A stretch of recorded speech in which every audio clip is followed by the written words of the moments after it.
खबर शामिल करते हैं अपने नुमाइंदे deputy bureau chief Punjab Chaudhry Mujahid Mahmood की रिपोर्ट के मुताबिक दीपालपुर सड़क पर लाश रख कर एहतजाज। दीपालपुर आवाम ने नौजवान की लाश सड़क पर रख कर सड़क ब्लॉक कर दी।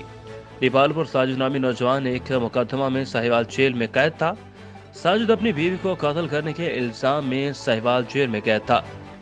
साजिद 1 साल कबल मुकदमा में जेल भेजा गया। 2 रोज कबल मुलाकात के दौरान वो बिल्कुल तंदुरुस्त था। लवाहिकीन का बयान, लेकिन आज बुलाकर इसकी लाश हमारे सुपुर्द कर दी गई। हमारे बच्चे को पुलिस ने तशद्दुद करके कत्ल किया।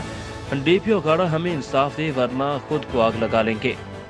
कचहरी चौक में D47 की आवाम ने साजिद नामी नौजवान की लाश सड़क पर रख कर रोड ब्लॉक कर दिया। मुजाहिरीन का कहना है कि साजिद मुकदमा कत्ल में साहिवाल जेल में कैद था। 2 रोज कबल हमने इससे मुलाकात की जिसमें वो बिल्कुल तंदुरुस्त था। कल हमें पुलिस ने फ़ोन किया कि साजिद बीमार है और आज इसकी लाश हमारे सुपुर्द कर दी गई। मुजाहिरीन का कहना था कि साजिद को तशद्दुद करके कत्ल किया गया है। अगर डीपीओ काड़ा हमें इंसाफ ना देगा तो हम खुद को भी आग लगा लेंगे। कई घंटों की ट्रैफिक बंदिश की वजह से आवाम को शदीद मुश्किलात का सामना।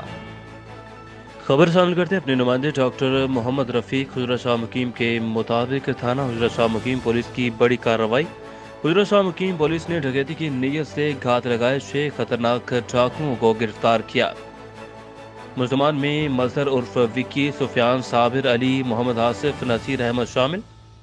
पुलिस ने मुल्ज़मान पर मुख्तलिफ नौइयत के मुकदमात भी दर्ज किए। दौरान तफ्तीश मुल्ज़मान ने कई संगीन वारदातों का भी इंकशाफ किया।